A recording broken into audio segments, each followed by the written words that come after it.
I'm Corbett Wall with DV Auction, here with your feeder flash for Wednesday, April the 28th, brought to you in part by Safeguard Wormer. Is your dewormer working? Text the word SAFE to 48109 to receive a free fecal test kit and find out. You'll also get a chance to win a pail of Safeguard Wormer. Powering through. Your grains were up again, or corn was up again on Tuesday, but cattle fought through it for the most part, especially feeder cattle.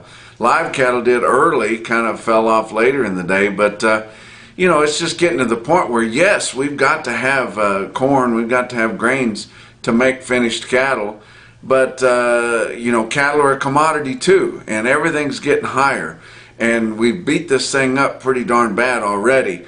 And likely guys will keep cattle out backgrounding either on pasture or hay or something cheaper longer before they put them on finishing ration. They're already starting to pull cattle at lighter weights, which that's going to mean fewer choice cattle, and so that should help our markets out a little bit. And the packers are going to have to pay that price. They're going to have to get more aggressive as we go forward for heavily finished choice cattle or prime cattle. Now, I thought prime was a fluke of nature, but now they're expecting a certain percentage of prime.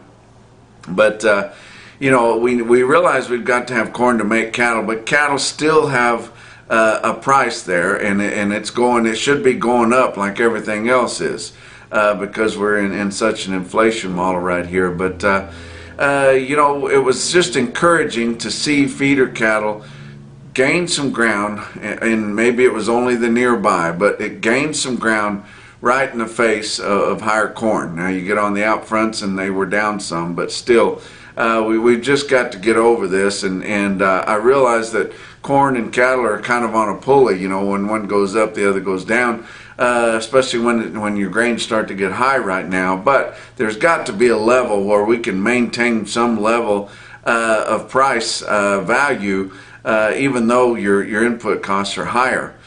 There's been a lot going on. We did see a lawsuit filed early this week. America First Group has sued the Biden administration for that discriminatory forgiveness of your loans just for minorities and not for other people, which is racist in its definition. Absolutely.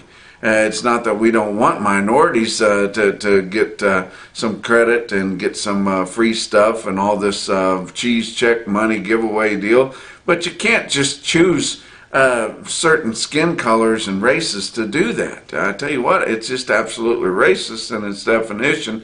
So we'll kind of see how that goes. Let's look at the board on Tuesday. April live cattle futures down just 12 cents at 118.37. June down 42 cents, 115.85. You're going out from there on the back months of live cattle, down 65 to up 15 cents, so a little bit mixed there, but nothing too big either one way or the other. April feeder cattle, your nearby contract there in the spot feeder cattle futures there, up 145 at 134.20. And you think, well, why did it gain so much? Well, it's got to meet up with your cash feeder cattle index here. We're right at the end of the month. It has to meet up. So that's why we saw the gains there, and that's the only reason we saw the gains. And they will meet up, or people that hold those contracts are going to cash in, and they don't have a delivery like they do on live cattle, but they do have cash settlement there. And since if it went down big again, it was not going to meet up with your cash feeder cattle index. It indeed went higher, but not a lot of open interest in that nearby contract anyway. May down $1.40, so that just kind of went along with what was going on with your corn, and at 135.87. But you get further out on your back months, and not too bad on feeder cattle, from down 22 to up 52. So that kind of tells me that some of these people think as we get through planting season, I tell you what, got a lot of friends on social media that farm in the Midwest and through the Corn Belt. They were all running wide open, planting corn early this week, and not so much your corn market, but your out fronts on your feeder cattle kind of give me the idea that there's at least a few people out there that think these grains are going to ease up a little bit. Not so much on Tuesday.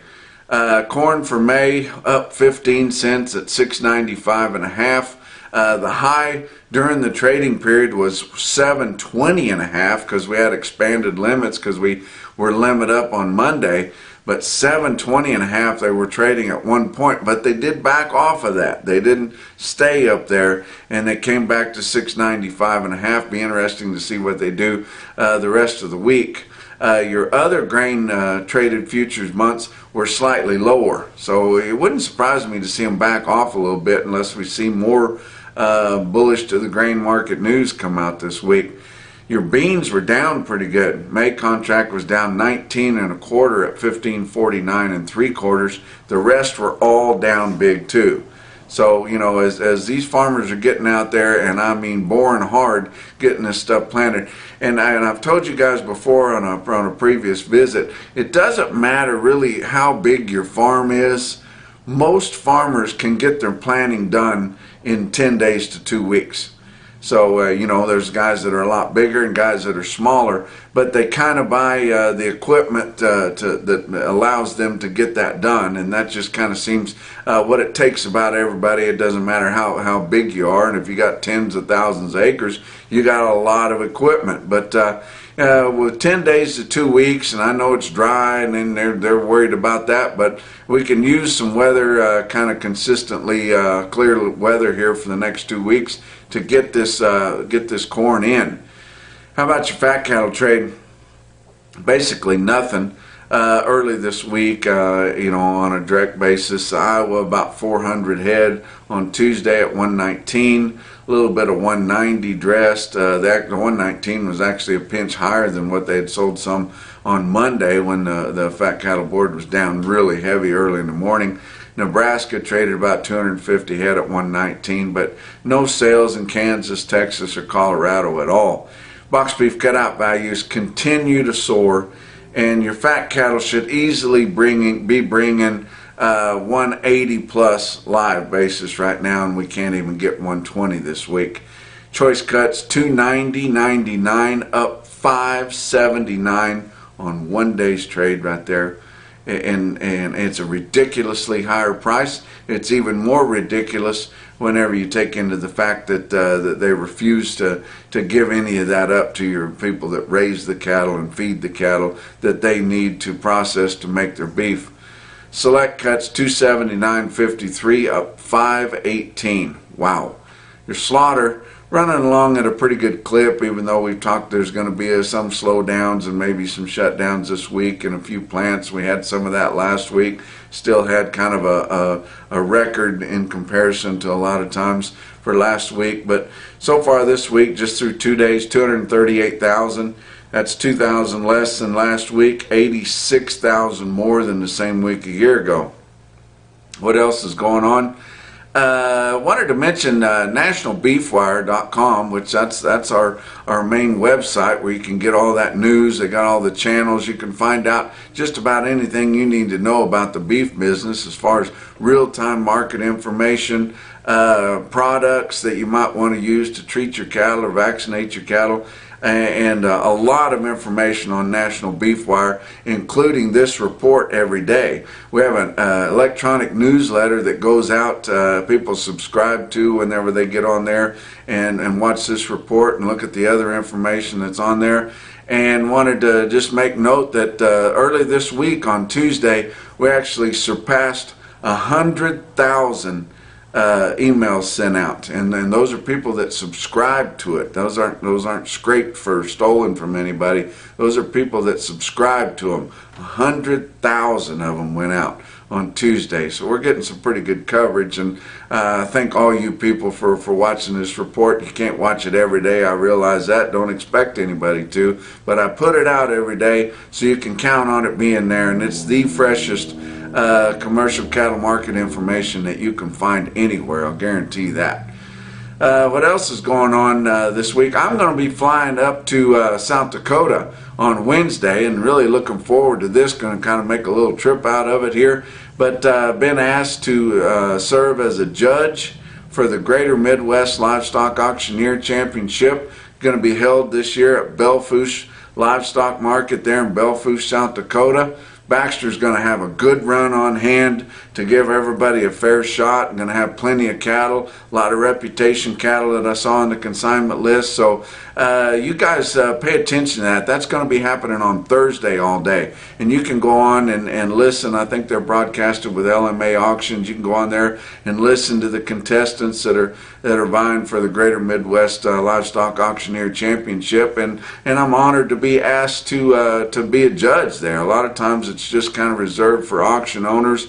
But I tell you what, guy like me, you know, I don't own an auction, but I'm not tied to an auction every week either. I'm traveling all over the country, listening to auctioneers all over the country. Had 25 years experience of auctioneering myself and do that on a regular basis too. So I'm glad they recognize that and appreciate the fact that I could be a connoisseur of livestock auctioneers, and I know a lot of the guys that are in the contest, but you know, it's just going to be every man for himself. We've got a checklist there and we're going to rank them as they are, and it'll be fun to do that. Going to get to spend some time with some friends out there in western South Dakota over the weekend too, so really looking forward to that. Let's talk about your feeder cattle market. Your real-time index on DV auction late in the day on Tuesday sitting at 133.53, down $1. That's a 7-day moving average, guys. All your markets that we report information through up through the middle 12 states, 7 to 899 pound steers, and down a whole dollar. As much as it's gone down in the last 2 weeks, to be down a whole dollar in one day after we've seen significant losses day after day, that's tough, guys. How about some of your big sales on Tuesday? Ozarks Regional Stockyard in West Plains, Missouri had about 2,400 head on hand there for their Tuesday auction. Steer calves $5 to $10 lower. Heifer calves $3 to $6 lower. Now that has a lot to do with your market atmosphere, but it also has to do with the fact that some of those big areas, especially your double stock pastures and Flint Hills and the Osage, they've already turned their cattle out. They're not going to add to them or anything. So that demand for stockers is gone. So now we're going to see more local type demand for calves, and they're mostly softer type calves. That hurts the market too. But there are some more traditional grazing period areas that guys will be looking for stockers for too. But they're not as aggressive as those guys were the last couple of weeks to buy cattle to go out on those double stock pastures. Did have a few yearlings at Ozarks Regional Stockyards. They were kind of steady to weak, which ain't too bad. How about a market that's only covered here?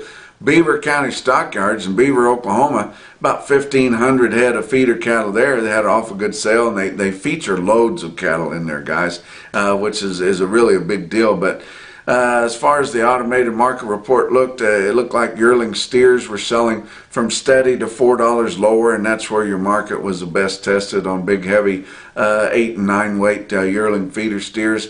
But did see one quote there out of Beaver that impressed me: 61 head, 835 pound steers at $136 in No Man's Land, Oklahoma. That's a pretty good quote, guys. How about one of our featured sales and really a reputation market up in the Northern Plains?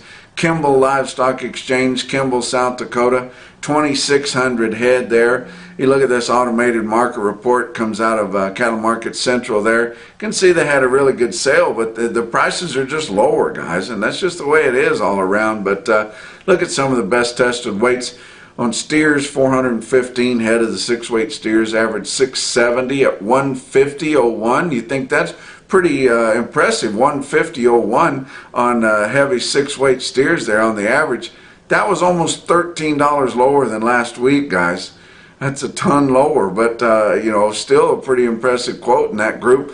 80 head, 674 pound steers, and Kimball bring 150-210. That's a good quote. How about 396 head of the 8-weight steers in Kimball, averaged 824 at 131.19.